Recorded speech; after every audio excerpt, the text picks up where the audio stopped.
Sur la primauté du lien familial biologique, la remise en question, c'est de dire il faut avoir une famille stable, aimante, bienveillante. Je pensais dans votre rapport préliminaire, Oui. Mme Oui. Laurent. Mais ça veut dire un méchant coup de barre, puis confronter des gens qui défendent une idéologie qui n'est peut-être pas adaptée pour les enfants, M. Carman. Oui, mais... M. Carman, êtes-vous prêt à remettre ça en question? Oui, tout à fait. Moi, je pense qu'on l'a dit, il faut que ce soit le bien-être de l'enfant qui prime. La science également nous montre que les choses ont changé. On n'a pas besoin que ce soit la famille biologique. Donc ça, c'est vraiment ce qui va faire avancer nos travaux, je pense, cet automne. 2 points, Mme Laurent. Je vous voyais acquiescer au propos du ministre, à savoir, je ne sais pas si ça va être dans votre rapport, mais le coup de barre, la révolution d'une future loi. Qu'est-ce que ça veut dire? Un enfant a besoin de stabilité, de sécurité, d'être aimé, de bienveillance pour être capable de se développer. Vous êtes prêt à vous battre pour ça, Monsieur le ministre, pour ce changement dans la loi, pour que ce soit une véritable révolution? Moi, je crois qu'il faut aller là. Par exemple, notre programme Agir tôt, qui prend en charge les enfants dès la naissance. L'avis de grossesse que Mme Laurent nous a suggéré de mettre sur place, qu'on est en train de mettre sur place. Donc, on veut faire des interventions en amont. D'ailleurs, les recommandations que Mme Laurent a faites, 4 des 5 premières étaient vraiment en amont de la protection de la jeunesse. Donc, on veut attraper ces familles-là, comme je parlais tantôt, on veut les attraper le plus rapidement possible. Puis, un des bons endroits pour les attraper, c'est dès la grossesse de la mère. Et éventuellement, s'assurer que les enfants qui sont signalés, on puisse en prendre charge assez tôt. Monsieur le ministre, qu'est-ce qui doit changer? Bien, écoutez, il y a plusieurs choses qui doivent changer.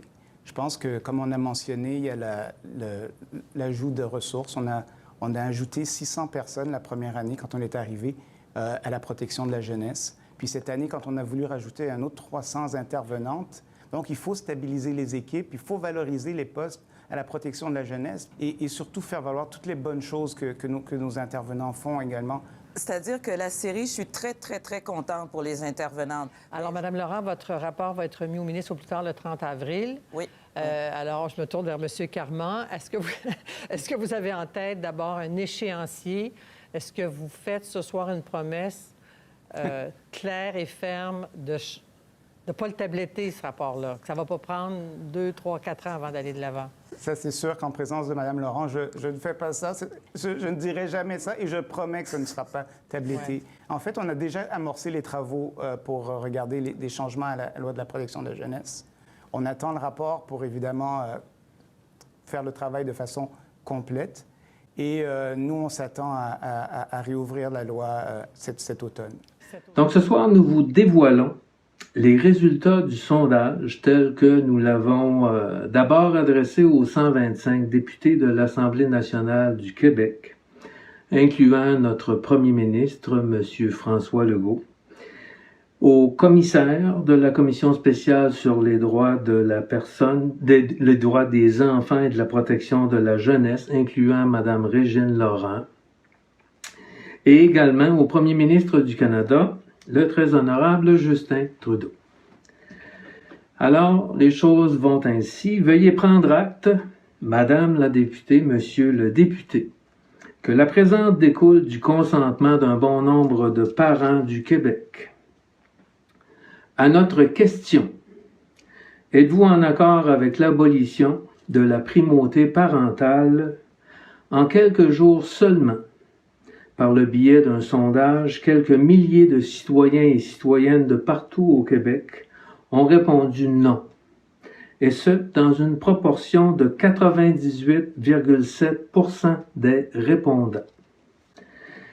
Attendu la nature inhumaine et le caractère infâme de la dite mesure, aucune législation ne saurait voir le jour à l'Assemblée nationale sans que les concepts et les affects ne soient judicieusement entendus au préalable.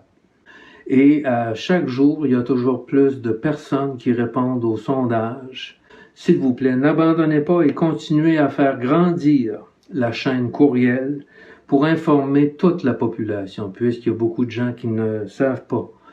Maintenant, penchons-nous sur ce qui devait être la protection de la jeunesse a priori, au départ, et qui reste sans équivoque, selon notre avis, ce que devrait être la protection de la jeunesse encore aujourd'hui.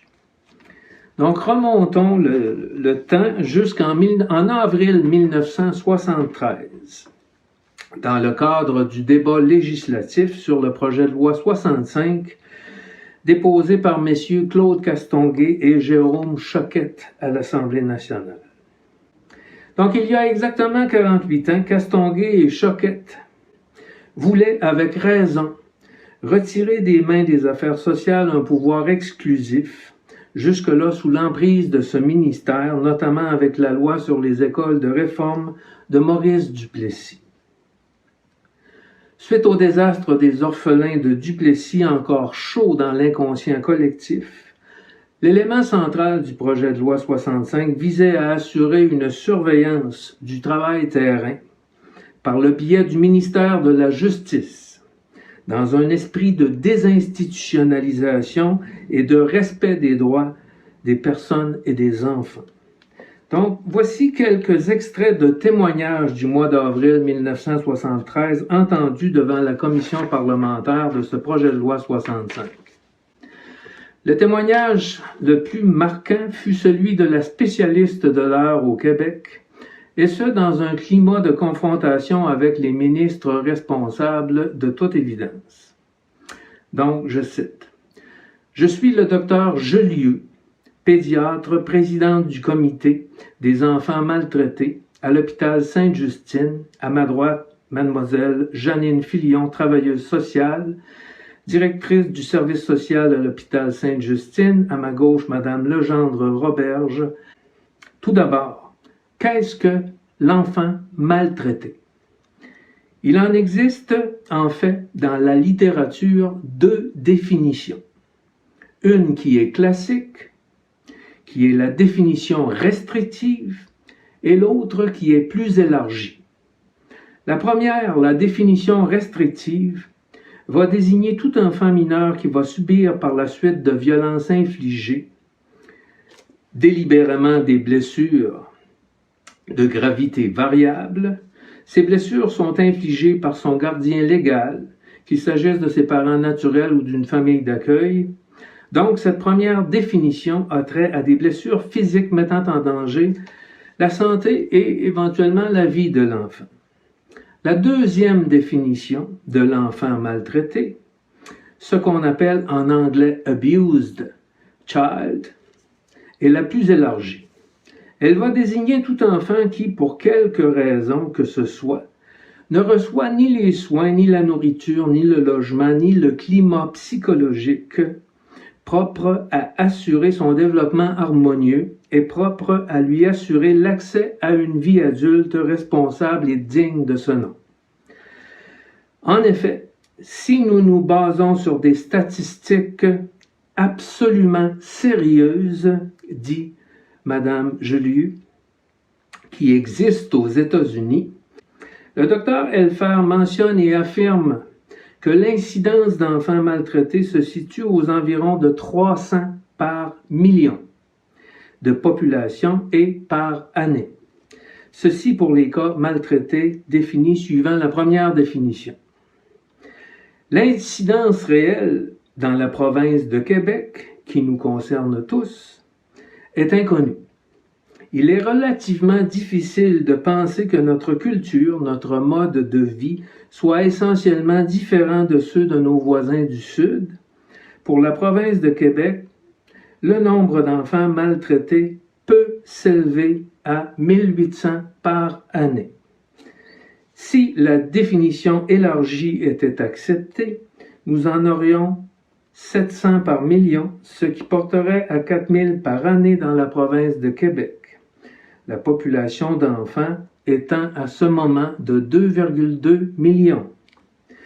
Donc, en vertu de la définition restrictive, il y aurait eu 1800 enfants maltraités sur 2,2 millions d'enfants. Ou avec la définition élargie, 4000 enfants maltraités sur 2,2 millions d'enfants. En termes de pourcentage, cela veut dire 0,08% des enfants qui sont maltraités au sens strict et où 0,2% des enfants étaient maltraités selon une vision élargie en 1973 au Québec. Aujourd'hui, En 2021, en vertu des chiffres récents dont nous avons parlé dans les derniers directs, les experts prétendent que 60% des enfants de 3 à 5 ans sont victimes de maltraitance physique au Québec et que 60% de tous les enfants de moins de 17 ans sont victimes de maltraitance psychologique au Québec. C'est un signalement sur 4 qui est retenu. À chaque jour, ça se traduit donc concrètement par 20 cas d'enfants de moins de 5 ans victimes de maltraitance. On parle ici des cas rapportés et retenus par la Direction de la protection de la jeunesse. Je vais en parler ce soir avec Fanny Dagenet. Avec la publication de ce rapport-là, c'est de susciter un dialogue public, absolument. Cette étude-là, je vous avoue que c'est un peu coup de poing pour ceux qui ne sont pas dans le domaine.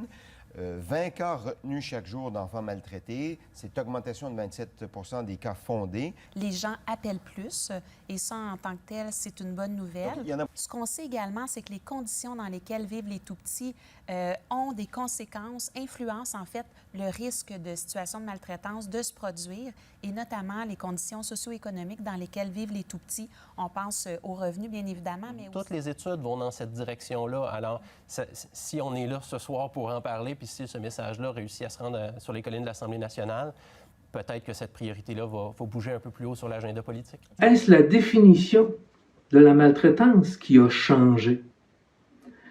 Est-ce que ce sont les experts qui ont changé? Est-ce que ce sont les gouvernements qui ont changé? Ou est-ce les parents qui ont changé au Québec? Comment est-il possible que la maltraitance de l'enfant soit passée de 0,2 % à 60 %? Oui, de 0,2 % selon la spécialiste de l'heure en 1973 devant la commission parlementaire sur le projet de loi 65, à 60 % aujourd'hui et rien de moins selon les experts qui ont témoigné devant la commission là.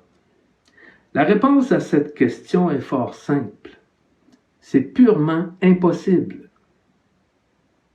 Maintenant, pourquoi le gouvernement fait-il miroiter de telles statistiques dans l'inconscient collectif via les grands médias? Et surtout, dans quel but véritable le fait-on? Il y a manifestement anguille sous roche.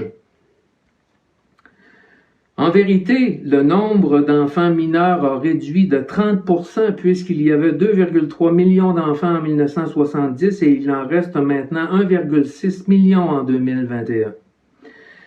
Et on veut vous faire croire qu'il existe 300 fois plus de violences faites aux enfants qu'en 1970.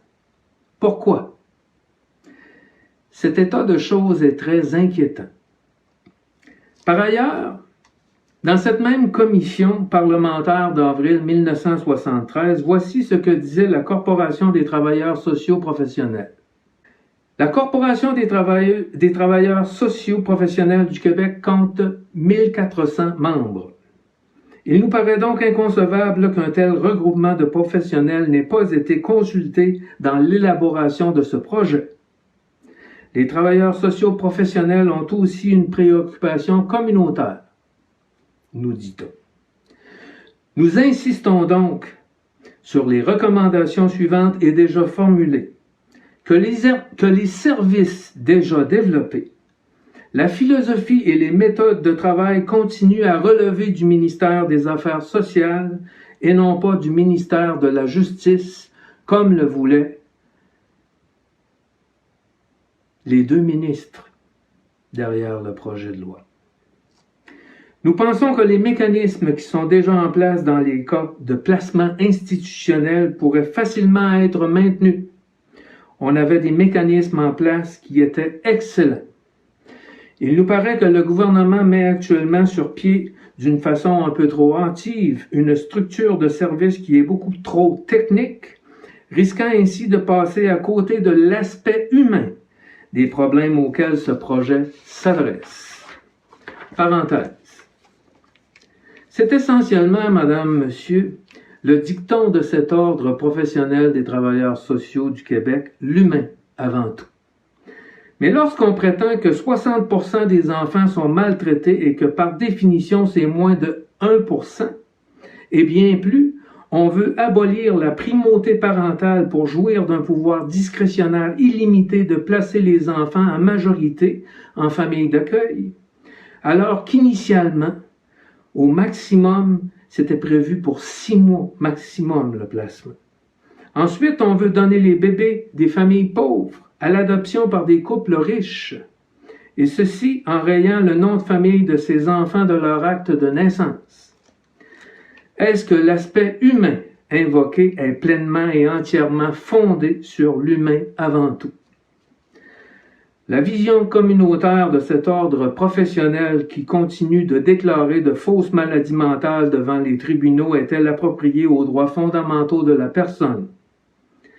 A priori, nous y voyons une dangerosité manifeste, notamment lorsque dans l'actualité du 9 avril 2021, la semaine dernière, une travailleuse sociale a fait la manchette pour trafic de cocaïne aux enfants autochtones de la Côte-Nord.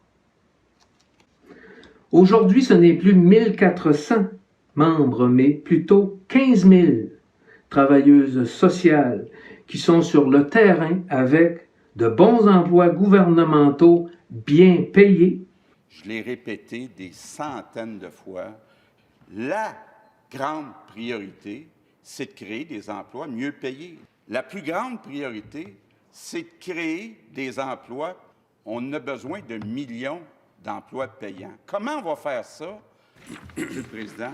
Si le Québec avait le même revenu par habitant que l'Ontario, le gouvernement du Québec aurait 12 milliards par année de plus de revenus. 12 milliards! Monsieur le ministre, qu'est-ce qui doit changer? Bien, écoutez, il y a plusieurs choses qui doivent changer. Je pense que, comme on a mentionné, il y a l'ajout de ressources. On a ajouté 600 personnes la première année, quand on est arrivé, à la protection de la jeunesse. Nous allons maintenant regarder l'avant-projet de loi de 1974. Donc, nous avons réussi à obtenir une copie qui est ici mise en date du 27 juin 1975, avant-projet de loi sur la protection de la jeunesse, à partir de la bibliothèque de l'Assemblée nationale. Donc, regardons maintenant le contenu inédit du 27 juin 1975 qui traînait sur une tablette de la bibliothèque de l'Assemblée nationale, mais ce n'est plus le cas ce soir, puisque nous dévoilons son contenu à la population du Québec. Ce document n'est pas publié sur le site de l'Assemblée nationale et probablement inconnu des commissaires de la Commission Laurent. Il s'agit de l'avant-projet de loi des libéraux de Robert Bourassa sur la protection de la jeunesse qui n'a jamais vu le jour, puisque les péquistes de René Lévesque ont pris le pouvoir en 1976 avec de grandes ambitions et peut-être peu d'expérience en gouvernance. Dans cet avant-projet de loi, la DPJ se trouve bien en dessous d'une imposante structure mixte composée de 3 principales instances. Une commission en haut, des comités d'orientation régionaux, des conseils de surveillance locaux et en bas de l'échelle, les travailleuses sociales de la DPJ. En haut de cette pyramide de pouvoir réglementaire se trouve la Commission de la protection de la jeunesse composée d'un sous-ministre de la Justice et un sous-ministre aux Affaires sociales et d'un groupe de professionnels multidisciplinaires. Ce qui est d'ailleurs notre proposition dans notre mémoire déposée devant la Commission Laurent. Selon son mandat, cette commission de l'époque, dans ce projet de loi de 1974, devait étudier les problèmes de la mise en application de la loi et assurer l'intégrité des relations entre les professionnels et la famille, notamment en établissant des conseils de surveillance régionaux qui devaient à leur tour inclure au moins un avocat pour surveiller l'application de la loi et assurer le droit des usagers. Bref, une mesure de protection pure et simple contre les éventuels abus discrétionnaires des employés de l'État. Dans un premier temps, tous les signalements devaient d'abord être évalués par la commission en haut de la pyramide. Après son étude multidisciplinaire, les signalements retenus sont transmis aux comités régionaux d'orientation. Donc, la commission, c'est une seule commission pour tout le Québec. Ensuite, on transmet les décisions aux comités régionaux. Donc, le comité local d'orientation devait lui aussi compter un avocat, un membre du conseil de surveillance et un membre du centre de services régionaux de santé. Le comité local d'orientation a le pouvoir d'un policier pour enquêter sur la situation qui a été signalée. Après son enquête, le comité local d'orientation peut confier un mandat à la DPJ. Le rapport du comité d'orientation devait être produit dans les 72 heures. Le comité d'orientation doit communiquer avec les parents pour leur proposer des mesures volontaires. Et en dernier lieu, la DPJ dispose d'un délai de 20 jours pour obtenir le consentement des parents à cette mesure qui lui a été proposée par le comité d'orientation, qui est un organisme à part de la DPJ, au-dessus de la DPJ, et il faut le consentement des parents et de l'enfant à cette mesure proposée par le comité. En l'absence de consentement écrit à la mesure proposée, c'est là et seulement là que la DPJ peut saisir le tribunal. Toutefois, avant de saisir le tribunal, la DPJ devait aviser le comité qui pouvait à son tour mandater un avocat au tribunal pour agir comme chien de garde à l'audience, ce qui est très important et crucial, pleinement et entièrement tout naturel, c'est qu'en tout temps, en vertu de l'article 72 de cet avant-projet de loi, les parents pouvaient saisir la Cour pour proposer des mesures de leur propre cru, et ce, par le biais d'une déclaration standardisée. Malheureusement, comme vous le savez, cela n'a jamais existé. Donc, les parents possédaient le droit en vertu de la loi de proposer leurs propres mesures pour améliorer la situation de l'enfant s'il n'était pas en accord avec les mesures proposées par le comité régional. Pour sa part, le conseil de surveillance devait comprendre au moins un avocat pour surveiller l'application de la loi et étudier les plaintes. Donc, il y avait un conseil de surveillance sur l'acte administratif. L'hébergement obligatoire en famille d'accueil ne pouvait pas dépasser 6 mois. Dans tous les dossiers, la DPJ devait privilégier les mesures volontaires et ne saisir le tribunal que lorsqu'aucun accord n'était possible avec les parents ou l'enfant. Aujourd'hui, la DPJ saisit le tribunal à son bon vouloir et les juges sont majoritairement d'ex-employés de la DPJ. Dans tous les cas judiciarisés, la DPJ devait montrer l'existence d'un danger. La notion de danger était au cœur de la DPJ.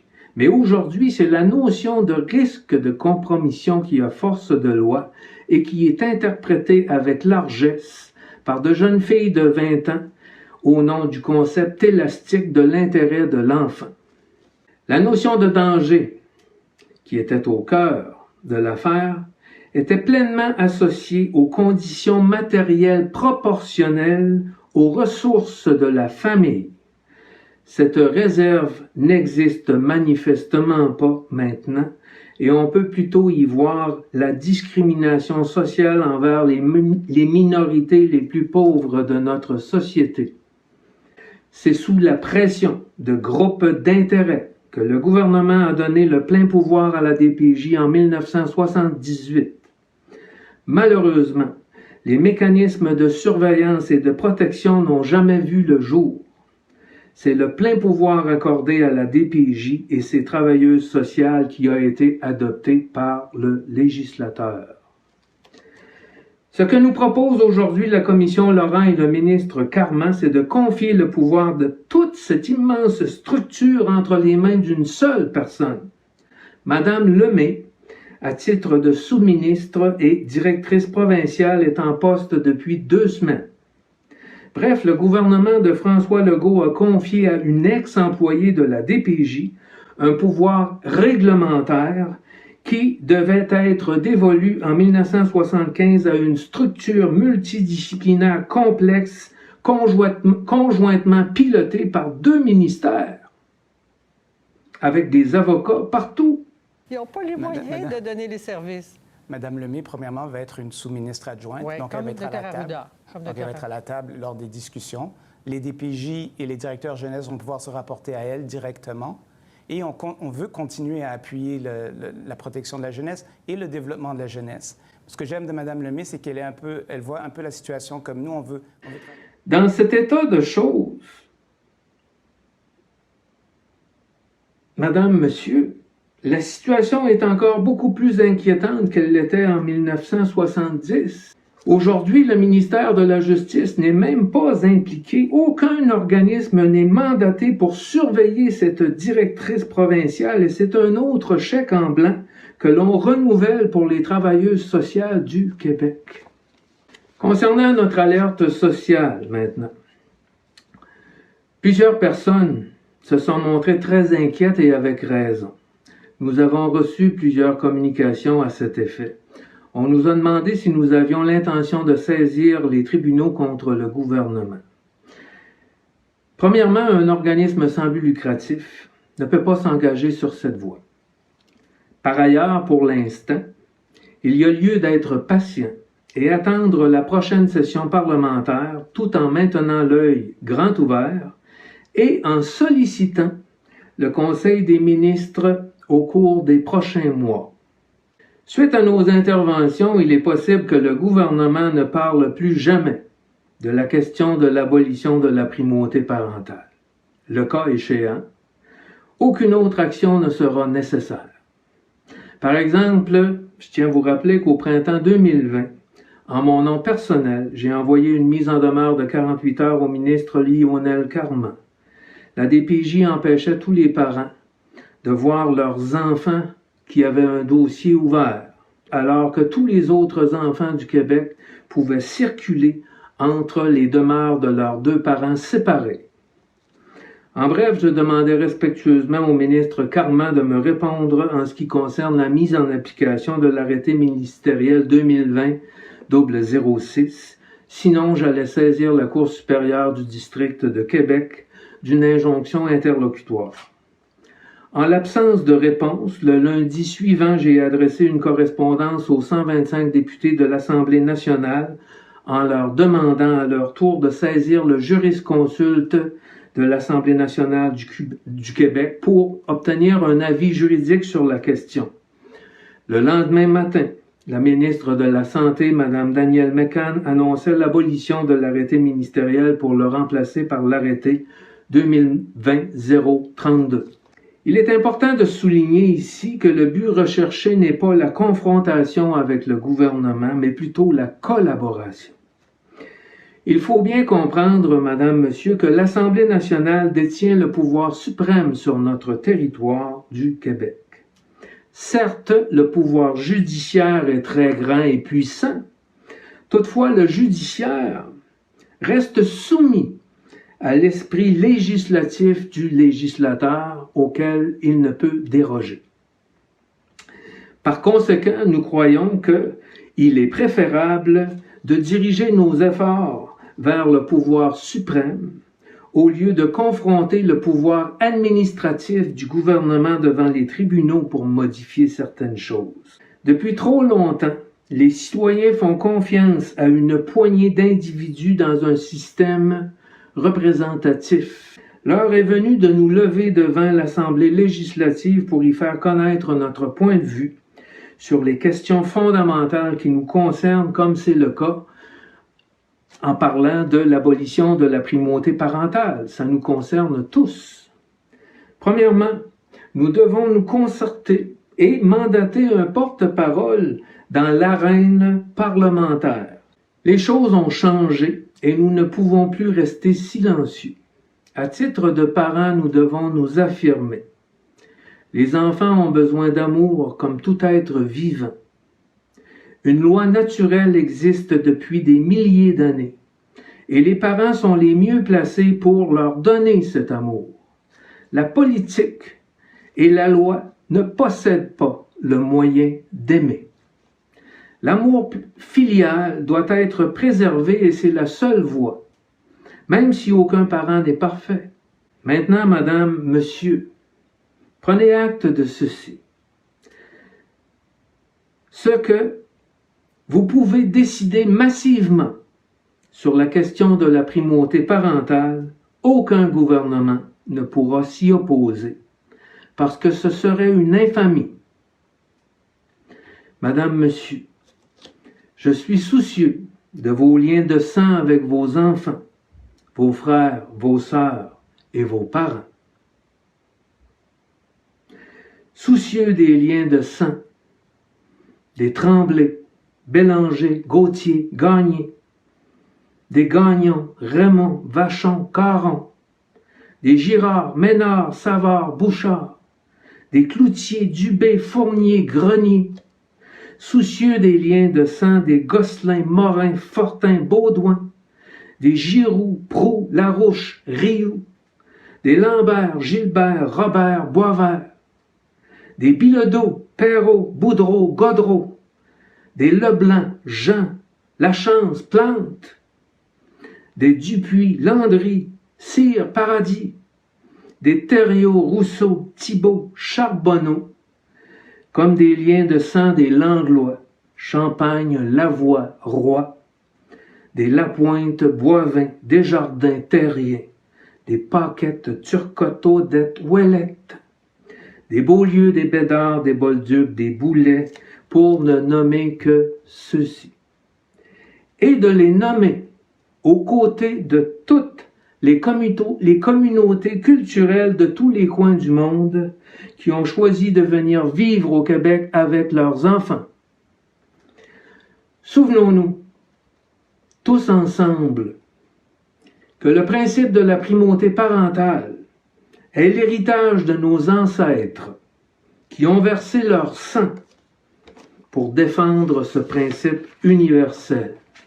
Pour ces motifs, par le biais d'une prochaine question, nous vous demanderons si vous êtes en accord pour me confier un mandat dans le but de défendre vos droits de sang auprès du Conseil des ministres de l'Assemblée nationale du Québec. Et je pense que tout le monde a compris que la DPJ n'est pas ce qu'elle aurait dû être. La DPJ est devenue un chèque en blanc et c'est extrêmement dangereux. Si vous êtes en accord pour me confier un mandat de défendre la primauté parentale devant ce gouvernement. Merci beaucoup. Je vous souhaite une excellente semaine.